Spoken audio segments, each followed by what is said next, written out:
Baie welkom by Agape Gemeente aanlyn en dankie dat jy gekies het om by ons aanlyn diens in te skakel. My naam is Dawie van Skoor en ek is die gemeenteleier by Agape Gemeente en ek weet jy het soveel aanlyn opsies wat jy kan kies van wanneer dit kom by aanlyn dienste. Maar dankie dat jy hierso is. Ons wil dit graag vir jou die moeite werd maak. Ek weet en ons almal by Agape weet die lewe is moeilik, die lewe is gecompliseerd. En daarom wil ons vir jou inhoud skep en vir jou inhoud gee wat jou kan toerus en jou kan help om hierdie lewe suksesvol te leef. So, ons hoop jy geniet die diens en as jy daarvan gehou het, deel dit asseblief met iemand anders. Ja, kom ons gee vir die Here 'n lofoffer vir dit gaan oor hom. Hy is die een oor wie dit gaan. En weer eens, ek wil net sê as jy vandag die eerste keer by ons kuier, asseblief, ons wil graag met jou connect. So connect met ons. Vul asseblief 'n e-kaartjie in. Jy sal sien ons 'n connect kaart op jou sitplek. Scan hom asseblief. Na die tyd maak 'n draai by Connexiepunt. Ons wil jou graag help met jou connect om jou verder op jou geestelike journey te kan help. So ons is vandag hier by mekaar op Palm Sondag. En 'n vraag waarmee ek wil begin is, het julle geweet wat is die een ding wat jy in Rome kry, die stad Rome, meer as enige ander wêreldstad? Wat is die ding wat jy meer kry? Mense sê dalk wel seker pizza, of pasta, of toeriste, of Canon kameras, of wat ook al. Maar die ding wat jy meer as enigiets anders, enige ander wêreldstad kry in Rome, is 'n kruis en kruise. Die wat al daar was, sê vir my, weet jy wat Dawie, om elke hoek en draai waar jy loop, is daar 'n kruis. En dan is dit nou nie kruise wat 'n verteenwoordiging is van die Romeinse antieke manier van teregstelling nie. Dit is nie wat hierdie kruise verteenwoordig nie. Al die kruise wat jy in Rome sien, die stad met die meeste kruise, verteenwoordig almal een kruis. Daardie een kruis van Jesus waarop hy gesterf het vir ons sondes. En tussen al hierdie hordes kruise wat jy in Rome kry, is daar een kruis wat kop en skouers uitstaan bo al die ander kruise wat jy in Rome gaan teekom. En daai kruis kry in die Colosseum. Nou, die Colosseum, soos julle weet, is daai teater wat gebou is. En daai Colosseum is so in 70 na Christus is hy gebou deur 'n Romeinse keiser. En daardie Romeinse keiser het begin om hom te bou in 70 na Christus en hy het 'n paar dekades gevat om klaar gebou te wees. Nou toe hierdie Colosseum in Rome klaar gebou is, toe was dit veronderstel gewees om 'n toonbeeld te wees van die pragt en praal, die mag en heerlikheid van die Romeinse ryk en van die Romeinse keisers. Want as jy onthou, sal jy onthou, die Romeinse ryk is die grootste en mees invloedrykste ryk wat ooit in die wêreldsgeskiedenis bestaan het. En hierdie Colosseum is gebou as 'n simbool van die Roman might. Nou, hy het 80 ingange gehad, hy kon 50.000 mense huisves. Julle, dis 2000 jaar terug gewees. 50.000 mense huisves, 80 ingange en al 80 ingange reg rondom was gemerk gewees. Behalwe 4 ingange wat nie gemerk is nie. Die eerste ingang was die ingang en die persoonlike ingang van die Romeinse keiser self en sy familie. Hy het sy privaat ingang gehad en hy het daar ingestap saam sy familie en sy mense en binne in die Colosseum gaan sit om die spele te geniet wat daar binne aangebied word. Die tweede en derde ingange wat nie gemerk is nie, is die VIP ingange. VIP's, belangrike mense het daar aangegaan. En die vierde ingang wat ongemerk was, is die gladiators se ingang gewees. En die gladiators se ingang was reg oorkant die Romeinse keiser se ingang gewees. So daar waar hy gesit het, direk reg oorkant hom, het die gladiators ingekom en die spele het begin. Nou al hierdie historiese inligting is nou nie vir my noodwendig merkwaardig nie, maar hoor hier, wat vir my ongelooflik merkwaardig is van hierdie ding, is as jy vandag by die Colosseum 'n draaitjie gaan maak, en jy stap vandag in die keiser se ingang in, wat nog steeds daar is, waar hy ingestap het, dan hang daar 'n enorme houtkruis bo daardie ingang. En daardie kruis wat daar hang, is dink ek die kruis wat meer betekenisvol is as enige ander kruis in Rome. Hoekom? Want jy sien, daai tyd toe die Colosseum gebou is, daai tyd toe die Colosseum aanvang geneem het, was die kruis 'n teken gewees van die Romeinse skrikbewind wat hulle gevoer het. Dat die kruis was 'n teken van execution en dood. Almal wat ooit 2000 jaar terug met 'n kruis iets te doen gehad het, het dit verafskeid en verag. 'n Kruis 2000 jaar terug was verteenwoordig gewees, of het kriminele verteenwoordig, en misdadigers, en uitgeworpenes, en vyande van Rome. Dit is waarvoor die kruis gestaan het. Daar is nie 'n manier dat hulle 'n kruis sou aangebring het 2000 jaar terug in die Kolosseum as 'n stuk dekor nie. Nie 'n manier nie. En allermins nie in die ingang waar die Romeinse keiser homself ingestap het nie. Het sou nie gebeur het nie, sou nie 'n kruis daar gekry het nie. En wat vir my interessant is soos die tyd verloop het die Romeinse ryk agteruit begin gaan. Soos die tyd verloop het die Romeinse ryk uitmekaar begin val. Uiteindelik van binne af begin self te strak, verrot van die kor af en uitmekaar uitgeval. En deur die jare heen het die Romeinse ryk éventueel misluk, kollaps, en so 6 eeue na Jesus Christus, die 6de eeu na Christus, toe bestaan die Romeinse ryk nie meer nie. Toe is Rome, die antieke eternal city van die Romeinse keisers, aan flarde. En hy's gestroop, en hy's geloot, en hy's geplunder, en groot dele van hom was vernietig gewees, en hom was amper niks van daai glorious stad, die Glory of Rome, oor gewees nie. En dit was so erg gewees, tot selfs die Kolosseum in 'n absolute haglike toestand was in daardie tyd. Dit was so erg, dat die Italiaanse regering in die 1800s gedink het, ons gaan die Kolosseum sloop, want dit is 'n trekpleister vir alles wat bad en verkeerd is. Hawelose mense daaronder in daai doolhof van gange en kamers sonder vensters gebly. Dit was chaos geweest. Het al die verkeerde mense getrek en het gesê, kom ons sloop die Kolosseum. Dis waar die Romeinse ryk in die 18de eeu was, 200 jaar terug. Gelukkig het ons vir Paus Benedictus gehad. Ek weet niks meer van hom behalwe dat hy gekom het en gesê het, ons kan hom nie sloop nie. Ek verklaar die Kolosseum as 'n heilige site. En omdat dit 'n heilige site is, mag die Italiaanse regering hom nie sloop nie. So, hy het gesê op grond van Jesus se kruis, op grond van al die martelare wat vir Jesus gesterf het binne in daai arena, deur wilde diere opgeëet is, deur gladiators doodgemaak is, terwille van al die Christelike bloed wat gestort is daar binne, verklaar ek die Kolosseum as 'n heilige site.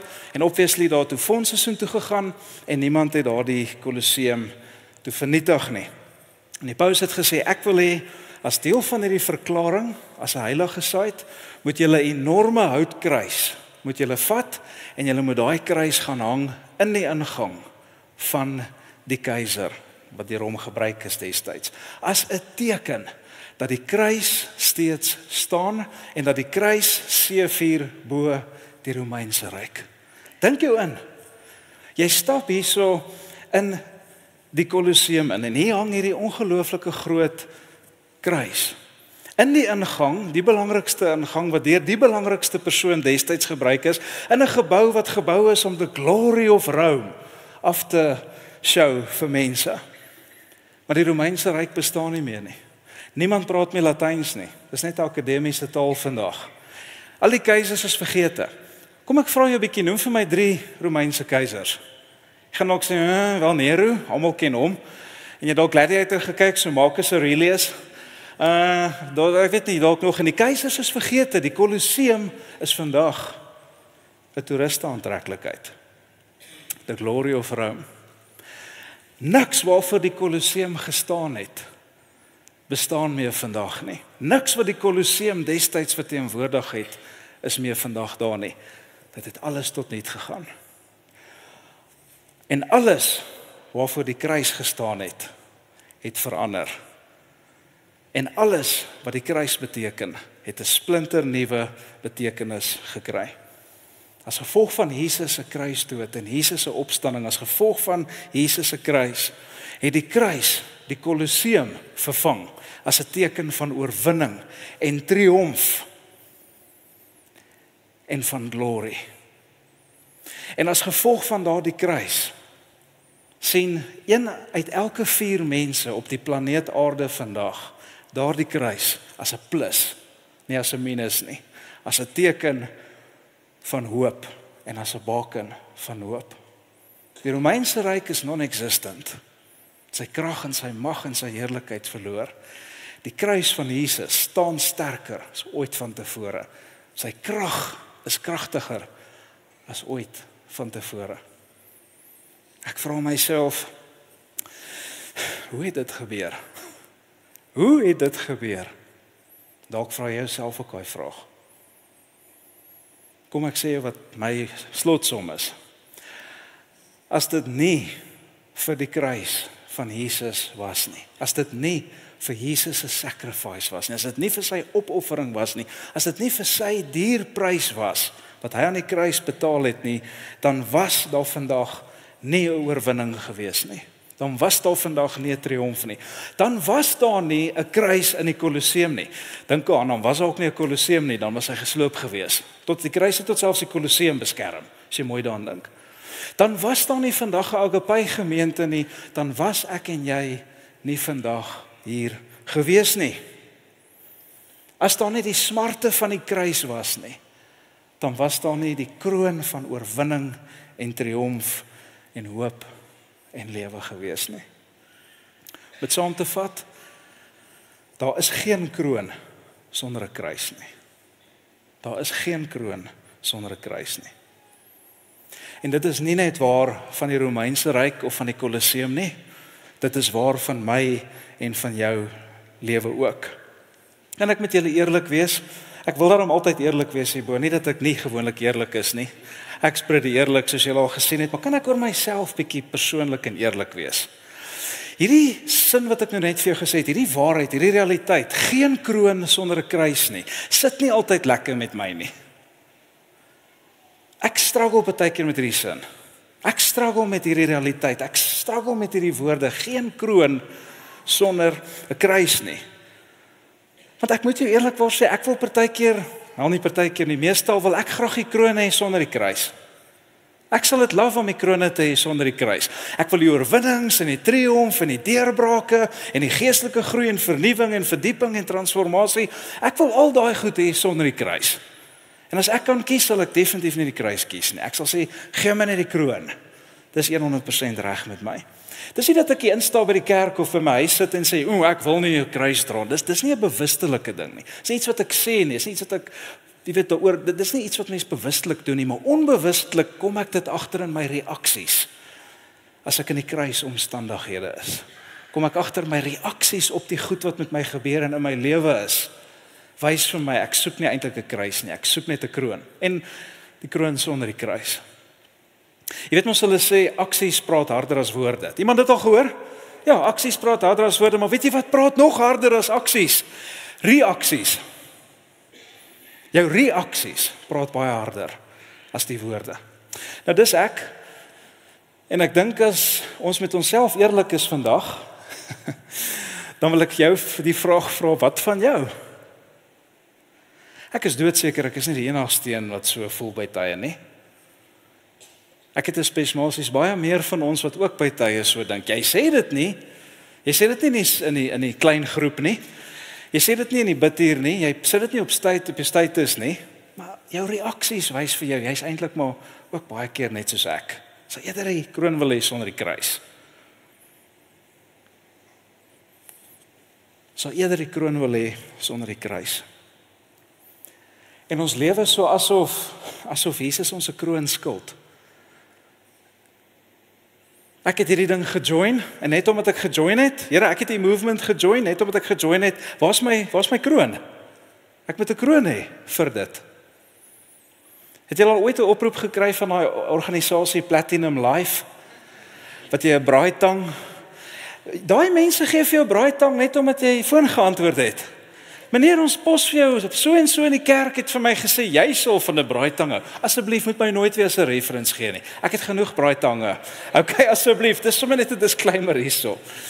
Maar meneer, net omdat jy die foon geantwoord het, stuur ons vir jou gratis braaitang. En ons sien baie keer ons geloof ook so, net omdat ek opgesaai het, wat besluit het om Jesus te volg, waar's my braaitang, waar's my kroon? Ek wil nie 'n kruis dra vir 'n kroon nie. Hier's die deal. Ons soek geestelike groei sonder geestelike dissiplines. Ons soek geestelike oorwinnings sonder geestelike battles. Ons soek geestelike deurbrake sonder geestelike challenges. Ons soek wonderwerke in ons lewens sonder om in omstandighede of situasies te wees waar jy niks anders as 'n wonderwerk nodig het nie. Geen my die wonderwerk, net nie die situasies wat 'n wonderwerk vereis nie, asseblief nie. Ons soek eerder 'n kroon as wat ons 'n kruis wil hê. Kan ek vir 'n oomblik met die ouers praat wat hier sit, al die ouers? Weet julle wat is vir my die slegste ding om te lees op ou Kersaand en op my kinders se verjaarsdag? Is wanneer my kinders daardie persentjies oopmaak wat ek vir hulle gekoop het en die ou dingetjie wat ek gekoop het werk nie en ek vat die verpakking so en daar staan batteries not included. Ken jy nog iemand daai scenario? Oh, batteries not included. Kan jy dit nou glo? En jy weet vir 'n feit daar gaan 'n geween en 'n geknars van tande in 'n huis wees totdat daai speelding werk. En jy weet jy gaan daar elke laai en elke kas en elke blikkie en elke dingetjie moet soek vir batterye. Jy gaan die bure moet vra vir batterye. Jy gaan jou kar moet klim en BP toe moet ry om batterye te gaan koop want dit is hoe dit werk. Julle almal ken dit wat ouers is, né? Iewers dit opleef. Batteries not included. Guess what? As jy besluit het om Jesus te volg, wil ek vir jou sê, batteries not included. Daar's 'n disclaimer, hy's 'n bietjie anders. Crown not included. Crown not included. Dit staan geskryf oor die Christelike geloof. Geen kroon sonder 'n kruis nie. Dis van julle wat geskok lyk vanoggend. Jy lyk of geskok. Hey, jy moes van beter geweet het as om geskok te wees. Ons moes van beter geweet het as om te dink dat ons gaan 'n kroon kry sonder 'n kruis. Hoekom? Want as jy na Jesus Christus se lewe kyk, dan sien jy, dit was nie eers met hom so gewees nie. Wat is die kans dat ons lewens anders gaan wees? Hy is die beginner en die volëinder van ons geloof. Hy is die Alfa en die Omega. En hy moes eers 'n paar kruise in sy lewe face en ultimately die kruis voordat hy kroon kon kry. En hy sê die meester, die diensknegt is nie groter as die meester nie. Ek deurgegaan het, sal julle deurgaan. So ons moes van beter geweet het is om te dink, ek gaan 'n kruisvrye lewe hê en ek gaan krone kry sonder die kruis. So wat ek wil doen, is ek wil vandag op hierdie Palm Sondag, wil ek jou nooi om saam met my in te zoom op die laaste stretch van Jesus se aardse reis. Nou voor die opstanding, net voordat hy gekruisig is. Kom ons zoom in op daai laaste stretch en ek wil hê jy moet saam met my kyk hoe hierdie tension van geen kroon sonder 'n kruis, hoe dit in Jesus se lewe uitgespeel het en hoe dit waarskynlik in my en jou se lewens gaan uitspeel. So weer eens, ek wil vir jou sê as jy vandag die eerste keer hier is, of die eerste keer in 'n lang tyd terug is by die kerk en sê ek gaan dit weer 'n kans gee, jy's so welkom, ek is so bly jy's hierso.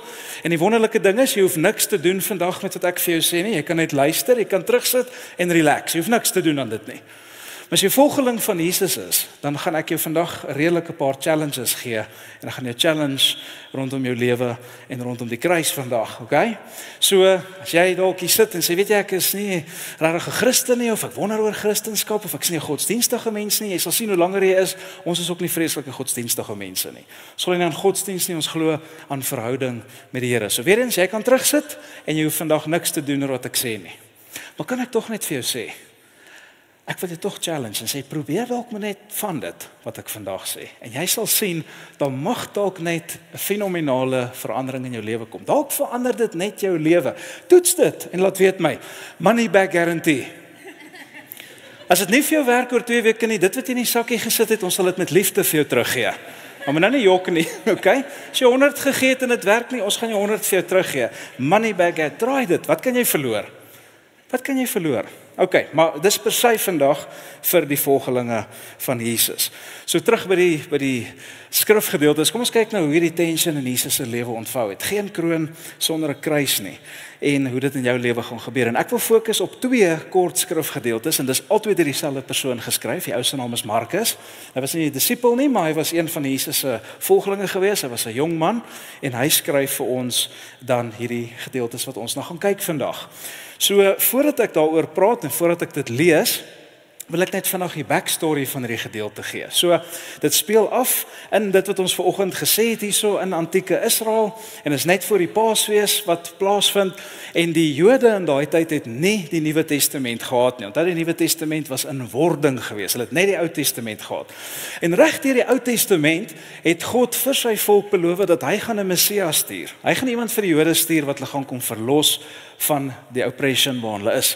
Nou hulle het altyd gedink dit gaan 'n politieke militêre karakter wees, maar hulle het geweet reg deur die Ou Testament, die profeet het gesê, daar gaan 'n Messiah kom. En hulle het ook gelees in een baie spesifieke profesie wat hierdie profeet Sagaria gegee is, het hulle geweet dat wanneer die Messias kom, gaan hy op 'n donkie in Jerusalem inry en hy gaan van die Olyfberg se kant af beweeg. So hulle het dit ook geweet. En hier kom Jesus in, net voor die Paasfees, kom Jesus op 'n donkie se rug, kom hy ingery in Jerusalem in. En almal wat ietsie geweet het en almal wat Jesus al in aksie gesien het, almal wat iets van hom beleef het, het geweet, Jesus is in 'n kategorie van sy eie as dit by Messias-agtige karakters kom, okay? Hy's next level. So wat het hulle gedoen? Hulle het gesê, ons glo, as ons hierdie 2 en 2 bymekaar sit, hierdie is waarskynlik die persoon van wie die Ou Testamentiese profete gepraat het. Hierdie is waarskynlik die Messia. So wat doen hulle? Hulle verwelkom hom as die Messia. Hulle verwelkom hom as 'n hero. Kom ons stel die storie op in Markus 11 vers 8. Hy sê, kyk wat doen hulle. Hy sê, baie van die skare het hulle boklere op die pad voor Jesus oopgegooi. Ander weer groentakkies wat hulle in die veld gekap het. Nou ek weet hierdie is vir ons weird, né? Want dis nie 'n beginsel wat ons ken nie. Dis regtig weird vir ons vandag in 21ste eeu om jou klere op die grond te gooi vir iemand. Dalk vir die wat by 'n rockshow was, sal weet dit gebeur daarso. Dis al vrouens wat sekere kledingstukke verloor by rockshows. Okay, ek was in my BC daar by 'n paar van dit. En dit is nogal so buitemal wat die rockmense, is ongewoon vir ons. Dis nie iets wat gebeur nie. Maar in Jesus se tyd was dit so gewees dat wanneer 'n koning of hierdie fenominale leier of belangrike persoon gekom het, dan het jy jou bokkleed uitgetrek en dit neergegooi. En dan vir die wat net 'n one piece aangehad het, dink ek hulle het maar takkies gevat. Okay? Want ek dink dit gaan 'n koninklike eerbetoon wees as jy jou onesie uittrek langs die strate, nie? So sal ek dink hierdie is 'n ander distrik. Maar in 'n geval, wat hulle toe nou doen is van die mense gooi hulle bokkleed, sê die Bybel, en dan vat mense die palmtakke en die takkies en groen takkies en hulle gooi dit en sê moenie op die pad loop nie, op veldpad nie, loop op ons klere. Dis 'n koninklike eerbetoon gewees. Nou dis net Johannes, Jesus 'n liefling disipel wat praat van die palmtakke. Die ander praat net almal van groen takkies. So dis 'n interessante detail wat Johannes hier gee. En interessant, daar was nie palmtakke daai tyd in Jerusalem nie. Jy het net in Jerigo palmtakke gekry. So die mense met die palmtakke is waarskynlik mense wat van Jerigo afgekom het vir die Paasfees en geloop het met die palmtakke wat soos 'n sambreel was destyds om hulle self te beskerm. En toe Jesus kom, toe hulle soos, "Jy, ons gooi hierdie neer." So dis al wat hier gebeur en hulle gooi die takkies en al die goed gooi hulle dan nou neer. Kom ons lees verder. En die wat voorgeloop en die wat gevolg het uitgeroep en gesê, die song wat ons nou in die heel begin gesing het, Hosanna, geseënd is hy wat kom in die naam van die Here. Geseënd is die koninkryk wat kom in die naam van die Here. Die koninkryk van ons Vader Dawid. Hosanna in die hoogste hemele. Hosanna. Dis basies wat daarso gebeur. Wat beteken Hosanna? Wonder iemand dalk? Hosanna beteken red ons tog asseblief. Red ons tog. Dis wat Hosanna beteken. So die feit dat hulle sing Hosanna en hulle gooi hulle klere, sê hulle eintlik red ons tog asseblief, o Here koning, o Messia. Deur daardie fisiese woorde wat hulle uiter en deur die aksie van hulle klere in palmtakke gooi, sê hulle red ons asseblief. En soos ek nou gesê het, obviously het hulle gedink Jesus is 'n aardse Messia. Hulle het gedink wat Jesus gaan doen, is hy gaan kom en hy gaan die politieke, militêre koninkryk van Israel kom hervestig. En wat gaan gebeur is hy gaan die Romeine verslaan en so gaan hy die politieke koningshuis van Dawid weer na baie eeue gaan hy dan herstel. Dis wat hulle gedink het in hulle kop besig is om te gebeur. Maar nou wil ek vir 'n oomblik net jou aandag trek na een spesifieke stelling in hierdie skrifgedeelte wat ek net gelees het. Hierdie volgende woorde. Hy sê die wat gevolg het. Met ander woorde, die wat besluit het om Jesus te volg. Dis nie dalk die mense met palmtakke van Jerigo en al daai lot het uitgeroep en gesê Hosanna. En ek lees hierdie skrifgedeelte en weet julle wat dink ek bring die Here dadelik in my hart in toe ek dit lees. Is die Here sê vir my wanneer ons besluit om hom te volg, wanneer jy besluit om God te dien, wanneer jy besluit om Jesus te begin volg, op reis saam met Jesus te beweeg, dan begin jou geestelike journey gewoonlik by die Hosannas. Wanneer jy Jesus begin volg, dink daaraan die eerste keer toe jy Jesus begin volg het. Dis palmtakke en is klere en is 'n hype. Jy beleef die vergifnis en jy beleef die bevryding. Jy beleef 'n nuwe lewe. Jy kom agter God begin jou gebruik. Hy beantwoord jou gebede. Die ligte is als groen. In Rustenburg, die robotte werk almal. Jy kry plek reg voor die mall, wat ook al dit mag wees. Alles gaan wonderlik. God gebruik jou. Jy glow in the dark. Jy's op geestelike cloud 9. En jy Hosanna aan die hoogste. Onthou jy dit? Toe jy net by Jesus uitgekom het, niemand kon jou stop nie, ons moes jou terughou. Sê, wow horsie. Hosanna. Die wat gevolg het uitgeroep en gesê, Hosanna. En nou wil ek na 'n volgende gedeelte kyk van daai sin wat sê, en die wat voorgeloop het obviously ook gesê, Hosanna. Besef jy, nie net die wat besluit om Jesus te begin volg of nie te begin volg, beleef die Hosannas nie. Die wat Jesus lankal volg, die voorlopers, beleef ook baie keer Hosannas en palmtakke en klere en 'n geestelike hype in ons lewens. Dis nie net mense wat begin om Jesus te volg nie, en baie mense volg juis die Here omdat daar Hosannas en palmtakke en hype is. Baie mense volg Jesus vir die Hosannas. Onthou julle, daar was 'n groot crowd gewees wat Jesus gevolg het, nê. En dit was lekker gewees. Hy's bekend en almal sien hom raak en almal is deel van die hype en die Hosannas en die palmtakke. Maar waar is daai mense letterlik 'n week later gewees? Waar was daai mense gewees toe die kruis in die prentjie inkom? Hulle was nêrens te vind gewees nie. So die wat Jesus nie aanneem, beleef die Hosannas. Die wat voorloop en Jesus al lankal volg, beleef die Hosannas, en baie van ons is net besig om Jesus te volg, van die een Hosanna na die volgende Hosanna, van die een high na die volgende high, van die een feeling na die volgende feeling toe. En dan is daar baie van ons wat deel is van hierdie voorlopers wat hom nie net volg vir dit nie, maar wat hom volg net so lank dit aanhou. Baie volgelinge van Jesus wat voorlopers is, wat deel is van die Hosannas en palmtakke, maar hulle volg hom net so lank die Hosannas aanhou en die palmtakke swaai en al hierdie wonderlike, amazing goeders plaasvind. Kom ek sê julle, wat is my probleem met hierdie benadering tot jou verhouding met Jesus of tot volgelingskap van Jesus? My probleem is dat alhoewel die geestelike reis begin by die Hosannas en by die palmtakke en ons almal hierdie ongelooflike ding in ons binneste beleef en hierdie momentum aan die begin het, en alhoewel die Hosannas en palmtakke baie keer op hierdie reis saam met Jesus is, daar is definitief sulke oomblikke, is dit nie die einddoel van die Christelike lewe nie. Die Hosannas en die palmtakke is nie die bestemming van die Christelike lewe nie. Dit is nie die goal van die Christelike lewe, dit is nie die doel nie, dit is nie uiteindelik waarheen die Christelike lewe lei nie. Dit is nie waarheen Jesus se pad gelei het nie. En as jy die Here Jesus wil volg, is dit nie die eindpunt van ons lewe nie. En ons lewe, soos ek sê, ons volg Jesus omdat daar Hosannas is. Ons volg Jesus solank daar Hosannas is.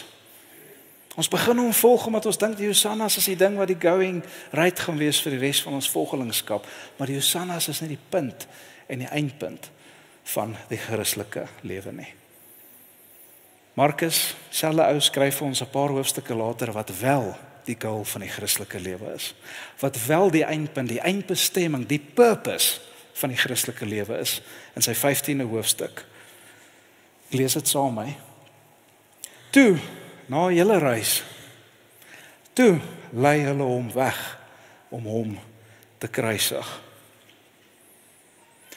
Jesus se aardse reis het uiteindelik gelei na 'n kruis. Jesus se aardse reis het uiteindelik gelei na 'n kruis. Hierdie was die doel.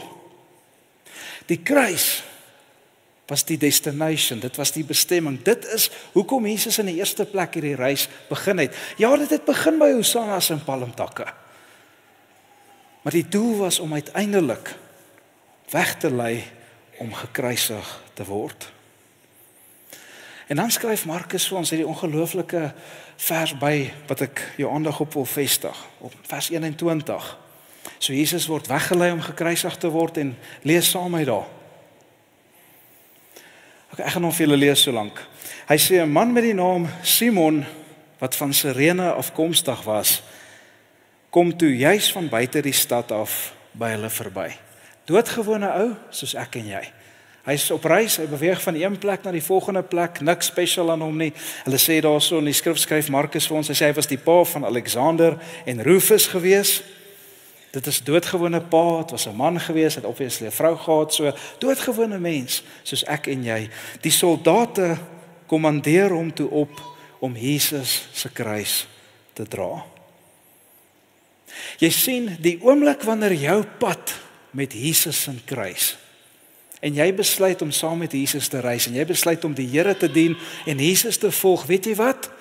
Dan word jou eindbestemming, jou eindgoal, die eindpunt van jou reis saam met Jesus word ook 'n kruis. En dis iets wat ek wil hê jy moet vandag besef.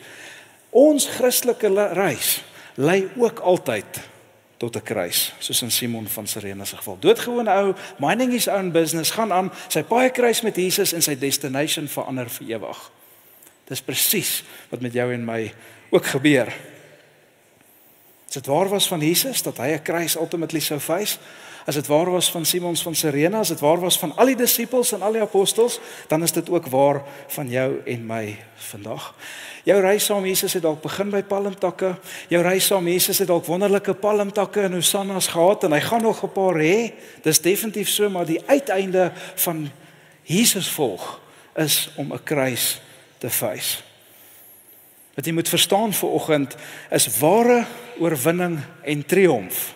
Ware oorwinning en triomf word nie voortgebring deur palmtakke en hosannas nie, maar deur die kruis.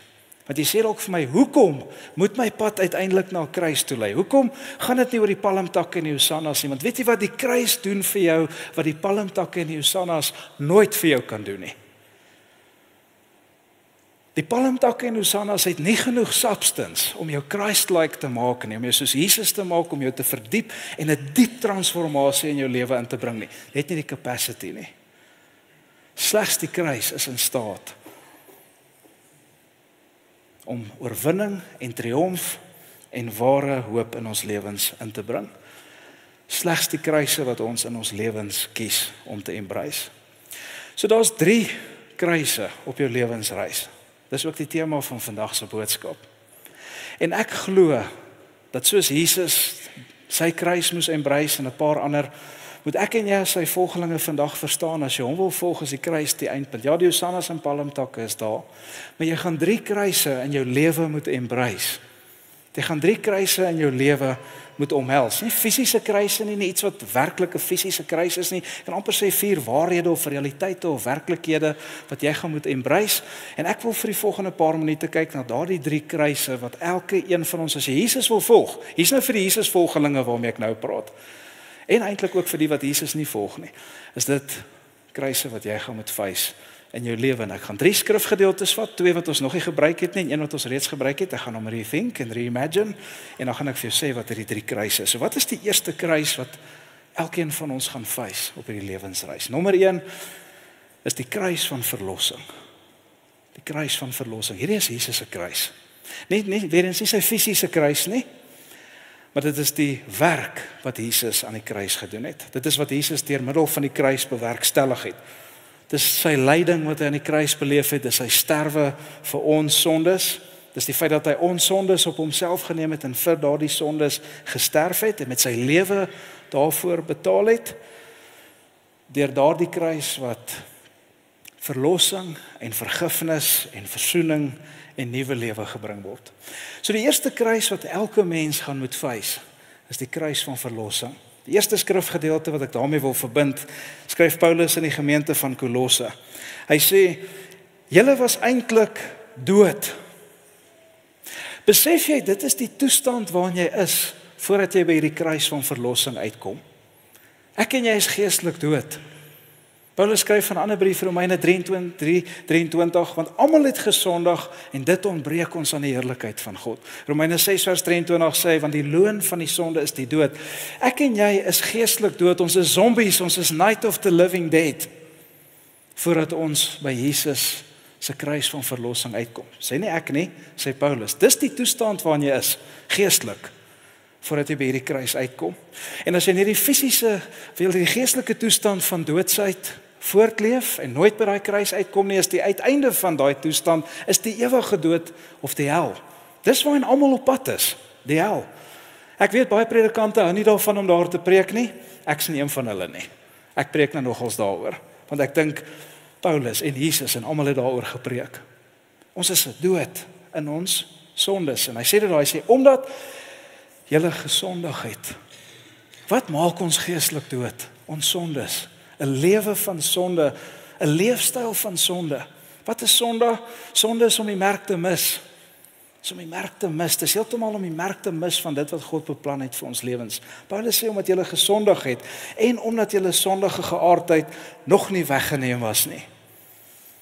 Hoor wat sê hy dan hierso? Hy sê maar God het julle egter saam met Christus lewendig gemaak. Elke een van ons is the living dead voordat jy by hierdie kruis uitkom. Maar Jesus het aan daardie kruis gesterf en as jy voor die voet van daardie kruis neerval in jou gedagtes, Jesus aan die kruis sien wat vir jou sonde sterf, dan kom daar verlossing in en jy word lewendig gemaak deur Jesus Christus. So hierdie is die eerste kruis wat jy in jou lewe moet gaan aanneem. En hierdie is die enigste kruis wat dalk miskien vandag van toepassing is vir mense wat nie Jesus volg nie of nie Christene is nie. Christen, nie Christen, almal van ons gaan iewers in ons lewe gekonfronteer moet word met hierdie kruis. So dis die eerste kruis wat jy moet aanneem in jou lewe. Dit is waar die reis saam met Jesus begin. Agape, kan ek vandag vir julle sê, jou reis begin nie wanneer jy welkom met die familie doen nie. Jou reis begin nie wanneer jy die selgroep join of wanneer jy gedoop word of deur een of ander ritueeltjies gaan nie. Jou reis begin nie as jy 'n goeie mens wees het en 'n goeie mens is nie. Jou en my se geestelike reis saam met Jesus begin by hierdie eerste kruis, die kruis van verlossing. Die kruis van verlossing. En hierdie kruis gaan elkeen van ons een keer in ons lewe moet face. Hoopelik een keer in ons lewe moet face. In 1996 het ek hierdie kruis van verlossing in my lewe geface as 'n graad 6 kind. Baie mense sê met 'n dag en 'n datum hê, ek sê hoekom? Jesus onthou mos die dag en die datum. So, jy moet net 'n oomblik in jou gedagtes. Dit is nie verkeerd as jy een het nie, maar jy moet 'n oomblik en ek onthou daai oomblik toe ek voor die kruis van verlossing kom staan. Dis waar my geestelike reis begin het. Dit is waar jou reis begin. Nie 'n lidmaatskapkursus nie kerkbywoning nie deel te wees van 'n selgroep of Christelike goedjies te doen nie. Dis nie waar jou reis begin nie. Baie van ons dink dit is. Nee, dit is net jou reis wat saam met 'n geestelike community begin. So hierdie kruis moet jy een keer in jou lewe face. En wat gebeur in daai oomblik? Wanneer jy sê, Here, ek dink aan U aan die kruis. Ek sien die dierprys wat U vir my betaal het. My sonde, iets sonde vir my geword, het aan daardie kruis gehang. Ek glo dat U my sondes ook saam met U aan daardie kruis vasgespijker het. Here, ek ontvang hierdie genade geskenk vandag dat U vir my gesterf het. Ek is op pad hel toe, ek is dood, soos 'n ander vers sê. Ek aanvaar dit, Here. En ek kom in geloof ontvang U vergifnis en U vryspraak en U verlossing en U vryheid kom aanvaar ek in geloof. Ek aanvaar dat U gesterf het, ek aanvaar dat U uit die dood uit opgestaan het. Dit is hoe jy hierdie kruis aanneem. En Here, ek neem U nie net aan nie, ek neem net die kruis aan nie, ek aanvaar U ook as my verlosser en my saligmaker en my redder. Ek is in 'n splinter nuwe verhouding saam met U.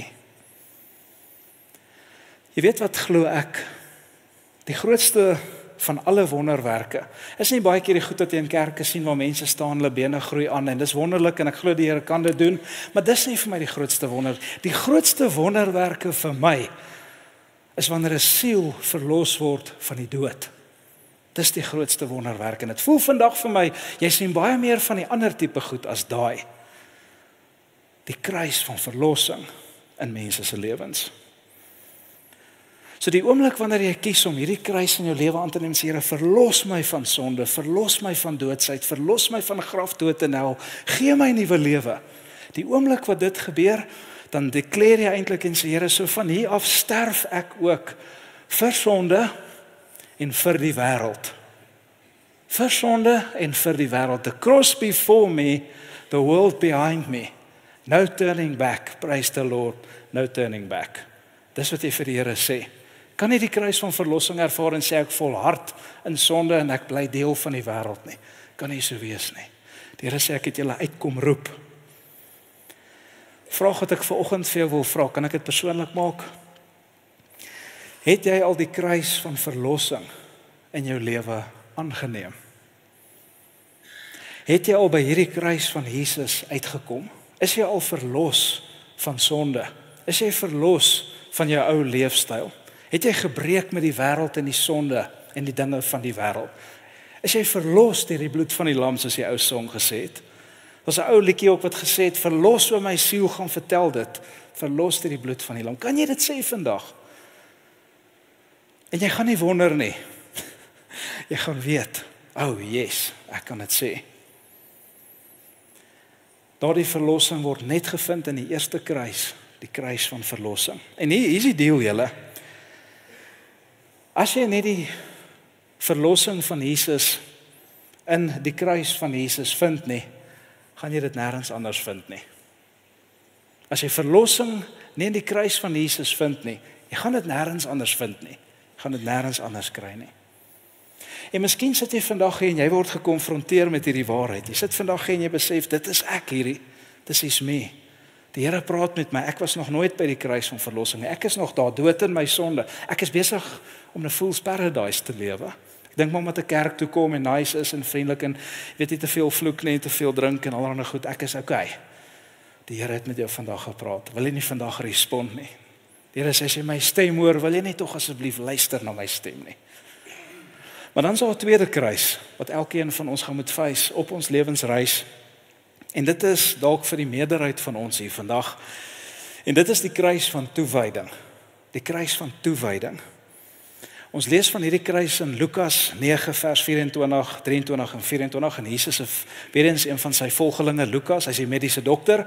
Hy skryf ons hierdie verse. Shame, dink aan work satisfaction, hè? 'n Dokter saam met Jesus. So hy het maar die goed neergeskryf, is al wat hy kon doen. Dis nie asof hy kon 'n dokter wees en mense genees nie. Jesus het daai gedoen.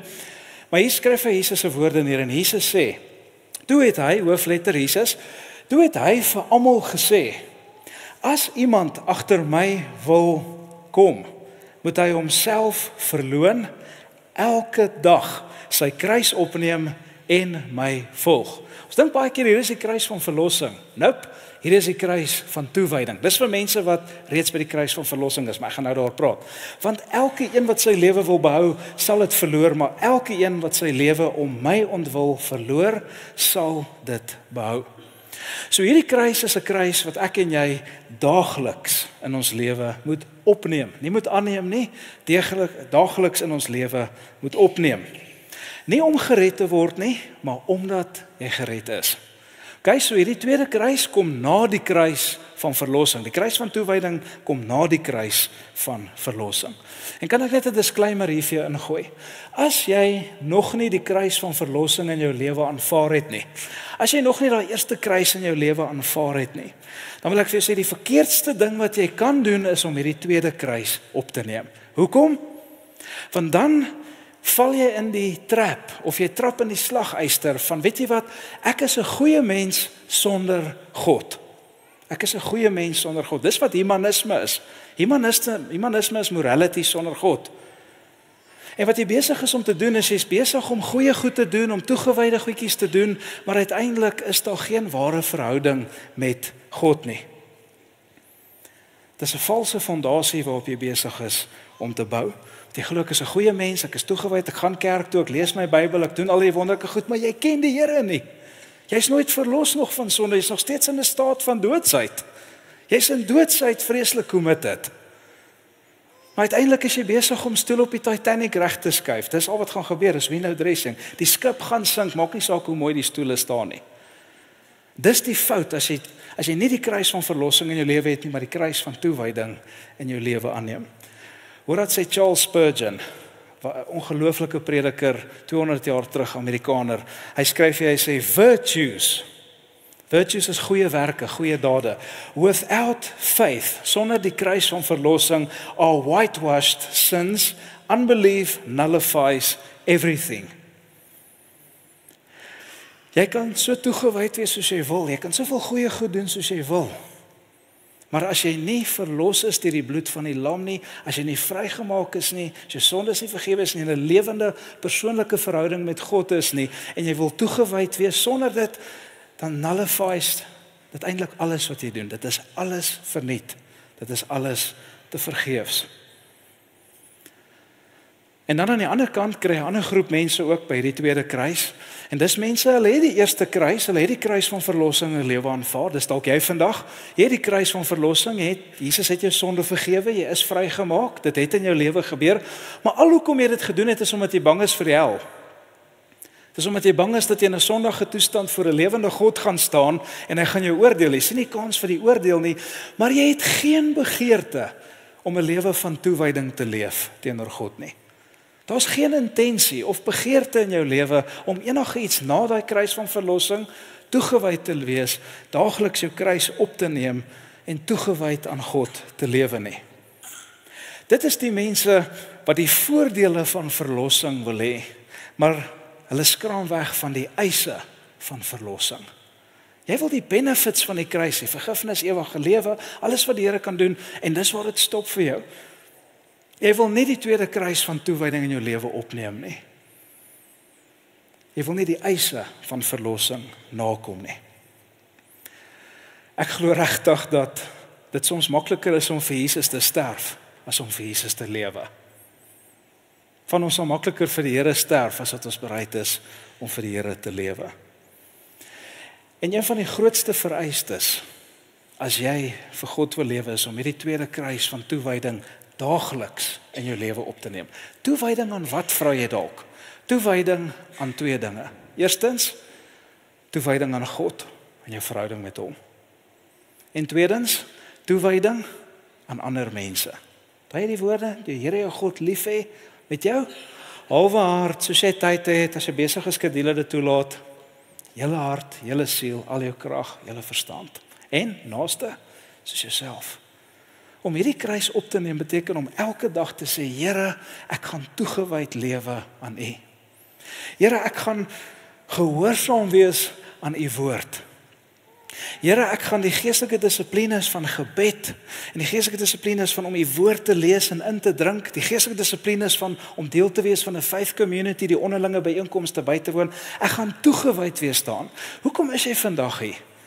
Sien, ek hopelik nie omdat jy toegewyd is aan my nie, of toegewyd is aan die kerk nie, of toegewyd is omdat jy 'n boodskapie gekry het wat jy nou laat skuldig voel het, seker daarom vir Palm Sondag in die kerk wees.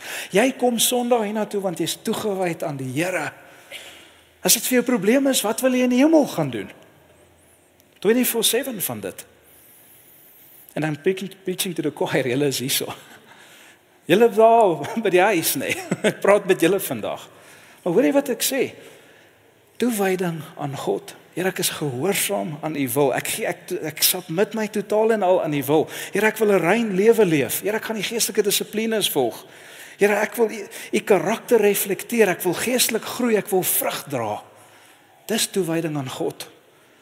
Elke dag te sê ek neem die kruis op, Here, om toegewyd te wees aan U. Nie halfhartig nie. Nie die skrap in die oorskiet vir U te gee nie. Toegewyd met my hele hart. En waar ek foute maak, waar ek flaws het, help my Here om meer toegewyd te lewe. En tweedens om toegewyd te wees aan mense. Julle het almal seker al gehoor van die goue reël, né? Die Hollanders praat van die golden reël. Weet julle wat dit is? Doen aan 'n ander een wat jy in jouself gedoen wil hê. Ons sê dit baie keer vir ons kinders. Doen wat jy aan 'n ander, daai hele ding, né? So die goue reël, dis deels van wat dit beteken om toegewyd te wees aan mense, maar het jy geweet daar's 'n platinum reël? En ek gaan hom spesiaal vir julle gee in die Platinum Belt van Suid-Afrika vandag. Wat is die Platinum reël?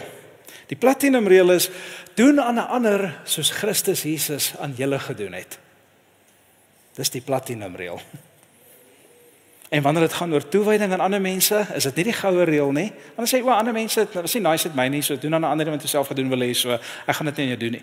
Platinum reël sê, doen aan 'n ander wat Christus aan jou gedoen het.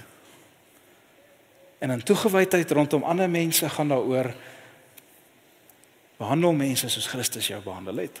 Dat daar toewyding sal wees om vir mense te vertel van Jesus. Julle 'n kerk wat nie gefokus is op evangelisasie nie. 'n Kerk wat nie gefokus is op siele wen nie, is 'n kerk wat soos die Titanic gaan 'n einde hê. toewyding te hê om te evangeliseer, om my storie, die boodskap van Jesus te vertel. Dis wat die 1006 strategie oor gaan, by the way. Mense te vertel. Om mense te disipel is om toegewy te wees aan mense. Ek gaan jou disipel om gedisipel te word in 'n klein groep. Dit is wat toegewydheid beteken. Dis waaroor dit gaan uiteindelik. Mense te vertel van Jesus, om gecommitted te wees aan mense, om getrou te wees aan mense, om op te offer, om lief te wees vir mense. Soos Jesus jou lief gehad het, om te commit soos Jesus commit het aan jou. My gebed is dat ons as 'n gemeente hierdie tweede kruis sal opneem, en dan gaan ek met die derde kruis afsluit, en dan gaan ek julle laat huis toe gaan. Die derde kruis is die kruis van lyding. Nou in die geval van die eerste twee kruise is, jy kan dit kies. Jy kan kies. Wil ek die kruis van verlossing aanneem, wil ek die kruis van toewyding daagliks opneem. Die kruis van lyding, die derde kruis, is 'n kruis wat jy nie kan kies nie. Dit is 'n kruis wat jou net opgelê word. Dis 'n kruis wat jy seisoonaal opgelê word, en 'n kruis wat jy net met jouself moet saamneem. Hoekom? Omdat ons in 'n gebroke wêreld lewe. Omdat ons lewe in die spanning tussen die nou en die nog nie. Jesus het gekom en hy's daarso, maar hy het nog nie die hele wêreld alles uitgesorteer en alles wat verkeerd is reggemaak nie. Ons is vasgevang tussen die nou en die nog nie. Hy het nog nie die duiwel volkome verslaan en gebind en vernietig en alles mooi toegemaak en 'n sticker opgeplak nie. Ons is in die tension tussen die nou en die nog nie. So stuff happens. Daar is goed wat gebeur in ons lewe. Goed wat jy nie noodwendig kies nie. En ek sien dit in Simon van Cyrene se lewe, weer eens. Ek lees daai vers, soos ek nou vir jou gesê het, 'n versie wat ek net wil revamp. En hulle het 'n sekere Simon van Cyrene, wat van die veld afgekom het, die vader van Alexander en Rufus, gedwing om sy kruis te dra. En op hierdie lewensjourney wil ek hê jy moet fokus op daai woord gedwing. Waar is hy? Waar is hy? Gedwing. Fokus op daai woord vir 'n oomblik. Simon van Cyrene het nie die kruis gekies nie. Hy's geforseer, of hy daarvan hou of nie daarvan hou nie, of hy dit wil hê of nie, hy's die kruis gedwing om te dra. En so gaan daar op die lewenspad, omdat ons in hierdie plek en tyd is, gaan jy gedwing word om sekere kruise in jou lewe te dra. Dit kan kruise wees van siekte, van 'n gesondheidstoestand waarin jy is. Dit kan kruise wees soos huishoudelike omstandighede. Dit kan 'n kruis wees van 'n huwelik wat net nie werk nie, of 'n huweliksmaat wat nie die Here dien nie, en jy's vasgevang in hierdie ding. Die kruis wat jy elke dag moet dra, dis lyding in jou lewe, jy suffer as gevolg van dit. Is daar kinders wat verkeerde keuses maak? Jy het hulle aan die beste van jou vermoë opgevoed en hulle maak net verkeerde keuses. Dis 'n kruis wat jy moet dra, dis lyding. Jy kies dit nie, jy wou dit nie hê nie, maar dis 'n kruis wat deel is van jou lewe. Dis dalk 'n finansiële insinking. Jy kom net nie finansiëel reg nie. Dis die een krisis na die volgende ding. Die een ding wat gebeur na die volgende ding. Jy kom net nie reg nie. Jy het dit nie gekies nie. Dis 'n kruis wat jy moet dra. Dis dalk eensaamheid. Jy's in 'n huwelik, maar jy's eensaam, of jy wil graag 'n man of vrou hê, maar jy het nooit net die regte persoon ontmoet nie. En jy voel eensaam. In Desember as almal op die strand is, kyk jy na die foto's en sê, "Hoekom kon ek dit nie hê nie?" Dis eensaam, is 'n kruis wat jy moet dra. Jy wou dit nie kies nie, maar daar is hy. Dis misverstande met mense, dis konfliksituasies waarin jy ingegooi word.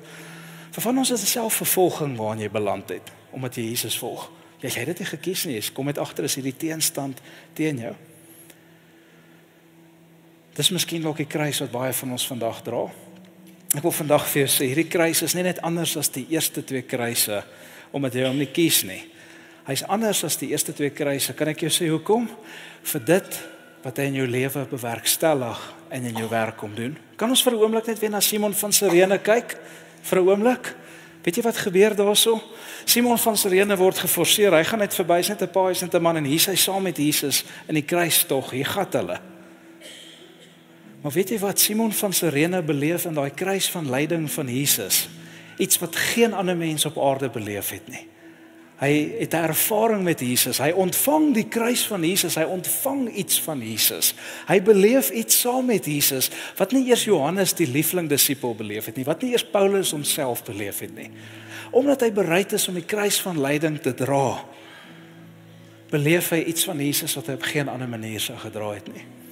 En dis wat hierdie kruis anders maak. Jy sal met die kruis van lyding, as jy kan volhard en hierdie kruis kan embrace in jou lewe en hom face elke dag. En seisoonaal wanneer hy in jou lewe kom, sal jy dinge saam met God beleef wat jy nog nooit in jou lewe ervaar het nie. Jy sal iets van Jesus ontvang. Daar sal verandering en transformasie en vernuwing en groei in jou lewe inkom wat op geen ander manier in jou lewe kan inkom nie. Geen palmtakke of geen hosannas in jou lewe kan inbring nie. Iemand het eendag gesê, the cross will not crush you. If you stagger, its power will sustain you. Hierdie kruis voel soms, ek gaan my crush, ek stagger soms, maar die krag van hierdie kruis is voldoende om jou te help. Ek sluit af. Watter een van hierdie 3 kruise staar jy vandag in die gesig? Kruis van verlossing, kruis van toewyding, kruis van lyding. Wat se kruis is voor jou? Wat se kruis is vandag voor jou? Dis dalk hierdie kruis wat tussen jou en die kroon staan. Die kroon van oorwinning. Die kroon van triomf. Die kroon van deurbraak. Dis dalk hierdie kruis wat staan tussen jou en die kroon, want daar is nie 'n kroon sonder 'n kruis nie. Ek wil jou vandag challenge om hierdie kruis op te neem, om hierdie kruis te face, want ek wil die ander vraag vir jou vra, wat is op die spel as jy nie bereid is om hierdie kruis te embrace nie? As jy besluit, ek gaan nie die kruis van verlossing of toewyding, ek gaan nie die kruis van lyding dra nie, wat is op die spel in jou lewe en ander mens? Wat kan jy verloor? Ek weet, jy kan jou kroon verloor. Kan hy kroon verloor het God vir voorby, die oorwinning, die deurbraak, die blydskap. Die bottom line, as jy niks anders onthou nie, is daar is geen kroondraers in die hemel wat nie kruisdraers op die aarde was nie. Daar's geen kroondraers in die hemel wat nie kruisdraers op die aarde was nie. Kom saam met my op hierdie reis. Palmtakke en hosannas is daar en is wonderlik en dit sustain ons baie keer, maar die einddoel is die kruis. En kom ons embrace hierdie 3 kruise. Ons is klaar en ek gaan vir jou geleentheid gee om vorentoe te kom. Ek gaan die diens sommer afsluit hiermee. En ek wil jou nooi, as die Here met jou gepraat het vandag en jy het nodig om, Here het vir jou kom sê kruis van toewyding, kom vorentoe, lê klomp klein kruisies hier en permanent markers. Vat vir jou kruisie, vat 'n permanent marker en skryf vir jou op, kruis van toewyding is die een wat die Here vandag, en dan neem jy hierdie kruisie op en jy vat hom saam met jou as 'n visual reminder en jy sê dit is die kruis wat die kruis van verlossing, die kruis van lyding is wat die Here, en as jy wil kan jy selfs die ding ook nog daar opskryf wat die kruis verteenwoordig in jou lewe. So ek gaan jou nooi met te doen, maar as jy vandag die kruis van verlossing moet opneem, moet ons spesiaal vir jou bid vandag. Die eerste kruis, iemand moet vir jou bid, jy moet werklik waar jou lewe vir God kom gee. Ons gaan hier voorwees, kom bid eers, asseblief saam met ons, en dan doen jy daai. Maar kom ek bid vir julle almal, en nooi ek jou, as jy moet gaan, as jy welkom, maar kom ons bid. Here, baie dankie dat U vandag met ons kom praat het. Dankie Here dat daar 3 kruise op ons lewenspad is wat ons gaan moet face. Net soos U kruis gefeis het, Here. En Here, U het met ons kom praat vandag. Elke een van hierdie kruise is nie om ons seer te maak nie, dis nie om ons te na te kom nie, Here. Dis om ons te help, Here, om uiteindelik die krone te kry, die kroon van die lewe, die kroon van oorwinning, die kroon van triomf, die kroon van deurbrake, die kroon van geestelike groei. Want Here, die kruis bewerkstellig dit wat die palmtakke en hosannas nie kan bewerkstellig nie. Dieselfde mense wat gehosanna het, was weggewees toe U gesê het tetelestai. Ons kan nie daai mense wees nie, Here. Dis mense wat U wil dien en wil volg sonder 'n kruis. Geen kroondraers in die hemel wat nie kruisdraers op die aarde was nie. Help ons vandag, Here, gee ons die krag om opnuut ons kruis op te neem, op hierdie reis saam met U, opnuut saam met U te stap. U is ons voorbeeld, U is ons inspirasie. En Here, U is die een wat ons lei en ons help. En as iemand is wat vandag moet verlos word, wat na U toe wil kom, Here, wil ek vra dat U in hulle harte sal kom werk, dat hulle saam met ons sal kom bid, dat hulle daai ding sal uitmaak, daai saak sal uitmaak saam met U.